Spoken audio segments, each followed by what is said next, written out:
Okay, well, for those of you who don't know me, as I explained in York yesterday, the reason I'm standing here is multifold, obviously, but I feel most strongly about the fact that we have not fought back for every generation for thousands of years to be in this situation, to have a bunch of bureaucrats in Parliament, 600 and how many, 57 of them, you know, telling 68 million people that they have no rights and threatening them with an experimental jab which we know is killing people.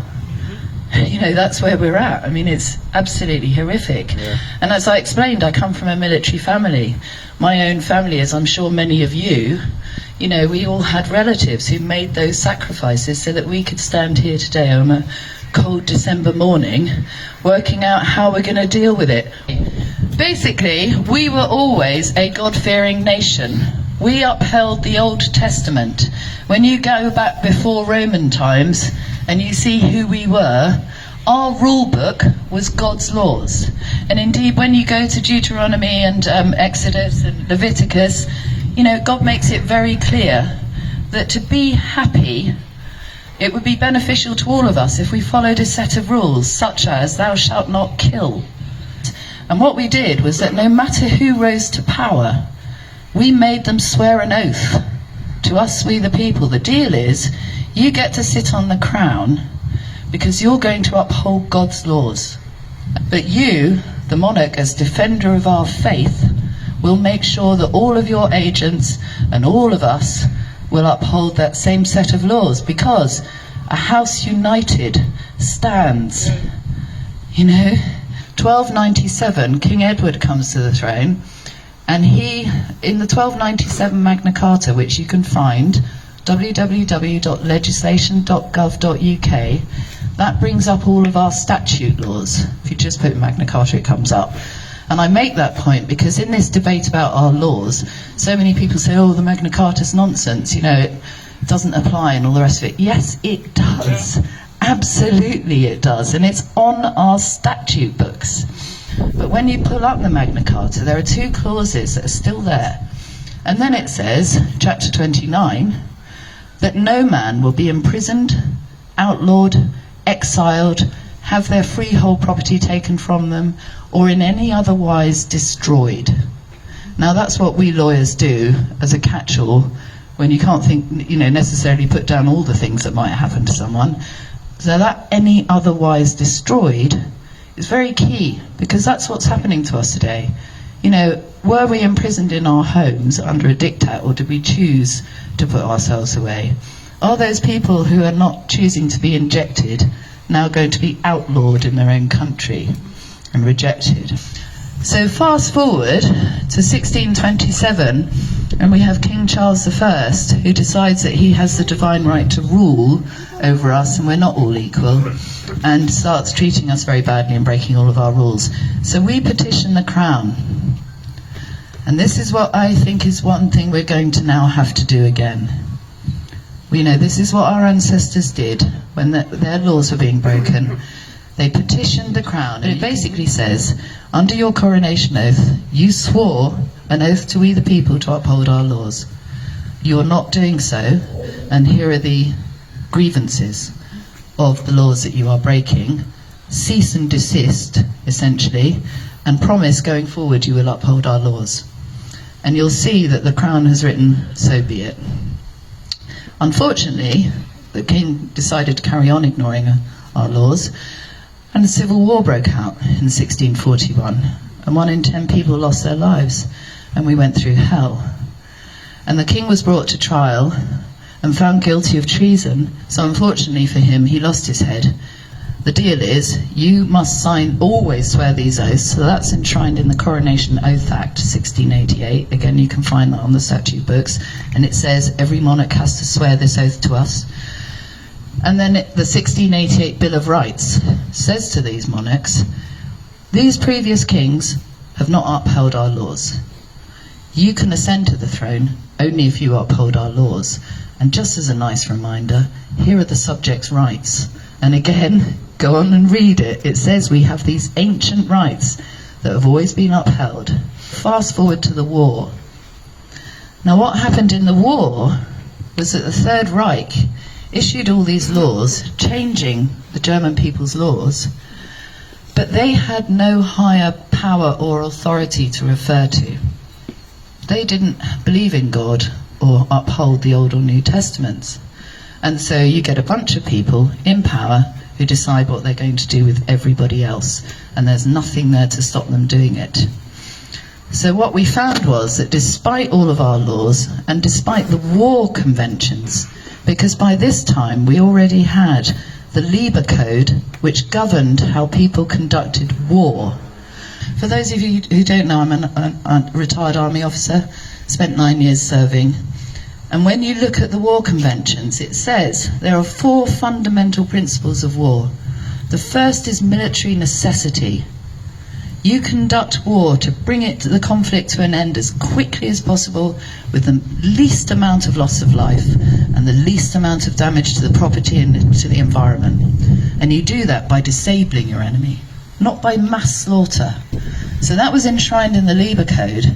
And then we had the Hague Regulations, 1907, which is what the Nazis and the Third Reich were accused of breaking, those war conventions. Because the second fundamental principle is humanity.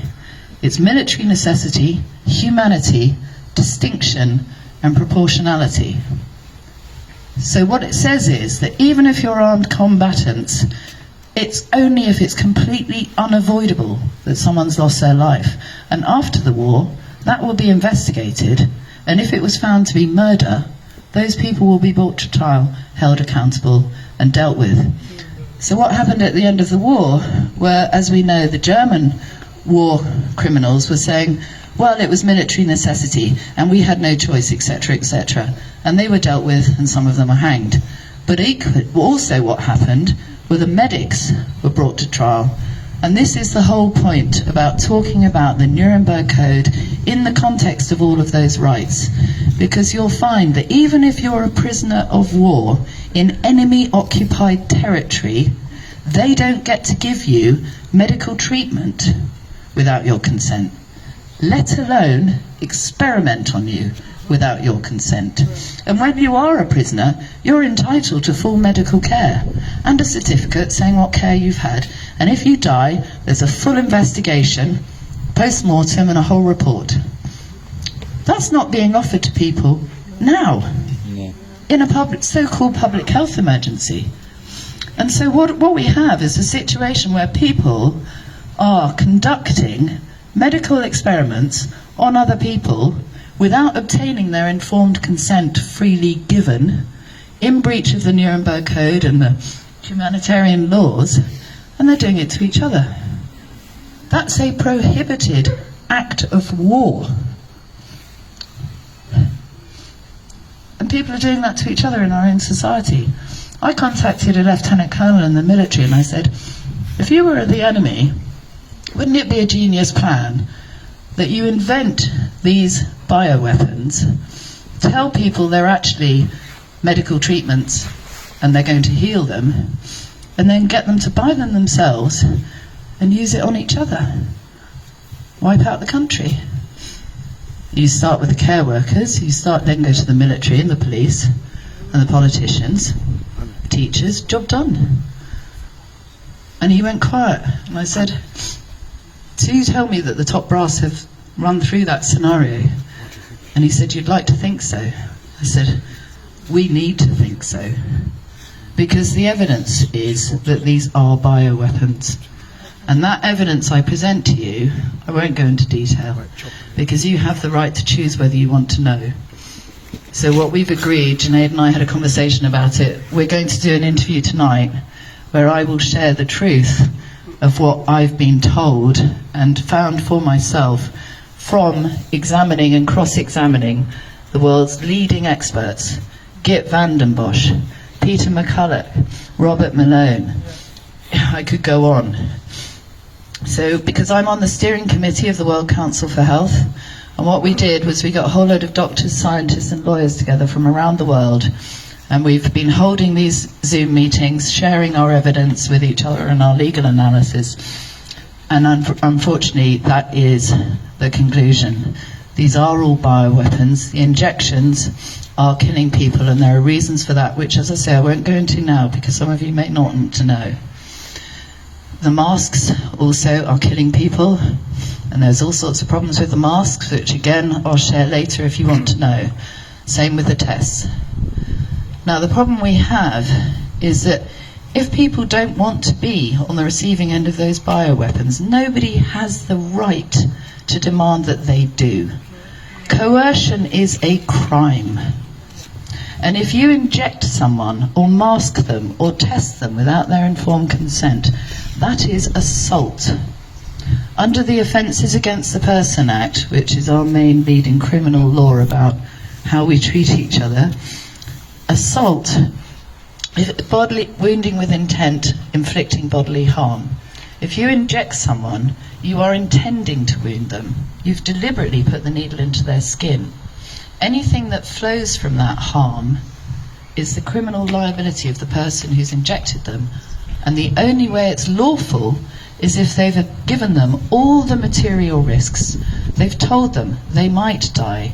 They need to tell them they might suffer an injury and a disablement. They need to show them the yellow card reporting system, the VERS reporting system, the Eurovigilance reporting system, so that people can look at the reactions that have been reported and decide whether they want to take that risk on. But we have a fundamental problem, which is that we now know that Pfizer has been allowed to retain their trade secret of undisclosed ingredients. Now, if you don't know what all those ingredients are, how can you consent? Which means you haven't consented. Nobody's consented, right? And the thing about coercion and threats and intimidations and sanctions and bullying and guilt-tripping and pressure is it all is unlawful.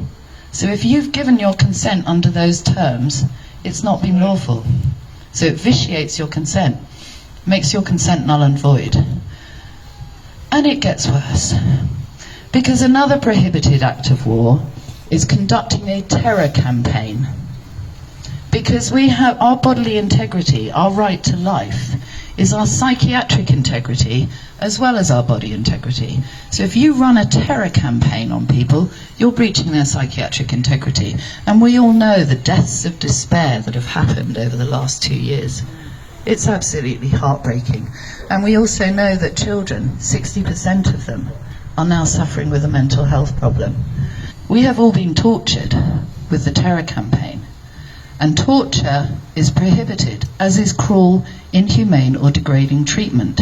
Conducting a terror campaign breaches all of those fundamental inalienable rights. And you don't get to derogate from those in war, as I've said, or in a public health emergency. So there's no legal right for people to be derogating from these rights. And the evidence from our psychiatrists and psychologists who have been collaborating for at least a year, they've been analysing the material that's been put out to us. Things like the Mind Space document about how they were going to gain compliance from us, the Stevens Hawkins Foundation document, the education materials that are being, our children are being subjected to, the messaging in the media. And they've identified the different types of psychological warfare, because it's military grade. This stuff is used by the military on our enemies. It's military-grade psychological warfare, and the evidence of that is that it means that none of us have consented. Not a single person in the population is capable of giving their free consent to what's going on, because we have been under military-grade psychological warfare for 2 years. You know, I hate standing up here and saying all of this, but the fact is you have a right to know. And that analysis isn't my personal humble opinion. As I say, we're working with people across the world. These are lawyers, 30, 40 years practicing. These are the world leading experts. And this is the military network analysis as well. So we're collaborating across the world. So if you've received an injection and you weren't told the material risks, or you had to do it, you thought, because otherwise you wouldn't be able to feed your family, or you know a neighbour who's suffered from it, or a loved one, please can you write that down in an affidavit and hand it in to the police? Because what we now have are 2 or 3 crime references of children who have been injected without their informed consent. And in India, there's been a murder case launched. A 23-year-old man died because he took the injection because he couldn't travel to work otherwise. And so his mum's raising a murder charge. She's lost her son because the train company insisted that he should be injected. Now, the defendants in that include Bill Gates, but it also includes the local police, because that community have been serving affidavits on the police and saying, investigate this, we're being killed. And the police had refused to, in the same way that the police here are refusing to. And the inside intel from police who are whistleblowing is that they've been told not to investigate. And for those of you who aren't aware, 30,000 criminal complaints were submitted earlier in the year to the police, and the police came back and said, you all seem to be complaining about your MPs, why don't you go and talk about it with them? Which is a bit like saying to a rape victim, why don't you go back to your rapist and sort it out? Right? Sure, you can sort it out between the 2 of you. So, and you know, Mark Sexton, former retired police officer, he submitted his case. I've been working with Mark. He submitted his evidence bundle to me so I could look through it, and he said, well, what do you think as a lawyer? And I said, as far as I'm concerned, it shows it satisfied the burden of proof that should trigger an investigation. But they told him they were going to investigate. They came back and said, you need to take it up with the MPs. So we did take it up with the MP. We met with Sir Graham Brady in September. And on that, there were some Zooms in from America. Peter McCulloch, for example, was coming in, Sukrabakti. A number of experts came in from around the world, and there were several of us sitting around the table, 3 lawyers, myself, Philip Hyland, who has acted for Dr. Sam White, the doctor who spoke out, and he's just won his case. Philip, if you're listening, you're a legend. Dr. Sam White, you are a hero. You are a hero for standing up and speaking out and telling the truth. So God bless you. And then we had Francis Hoare, who was the barrister who's just won the case for Dr. Sam White. We had John Looney, the funeral director, who's given the evidence about what's happened in the funeral homes. And the latest evidence on that, unfortunately, is they're filling up with children and babies. When I was at Parliament Square on Remembrance Day, a man came up to me and he said, I've just left the morgue in St. Thomas's. There are 30 babies in there. The women who are being injected, who have been told it's safe and effective, most of them are losing their babies before the 12th week. Breastfeeding children are dying.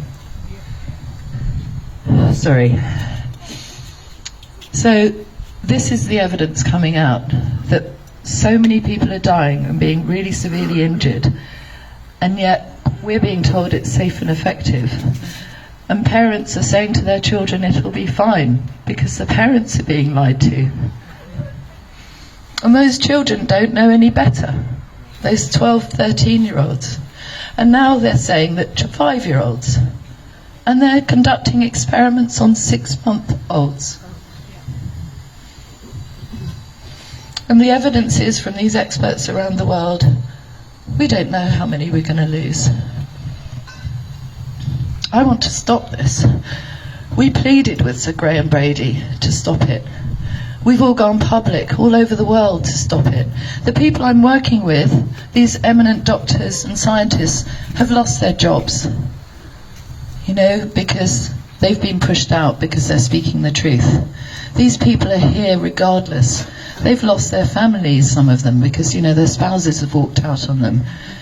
They're still there trying to tell you all the truth. But what the psychological warfare evidence has shown us is that 30% of the population have been inducted into a cult-level programming, and we can't reach them, because to deprogram them, they need to be extracted and deprogrammed. Which is why when we're talking to some of our friends and we're showing them evidence and they just say, you're killing my granny, they're going straight down this is the answer. 40% in the middle, we can reach them. But some of them have been so confused and so misled, or so bullied, or so isolated, that they can't hear the truth. And it's our responsibility, because this has happened on our watch, to help all of those people who are still confused and don't know what's going on.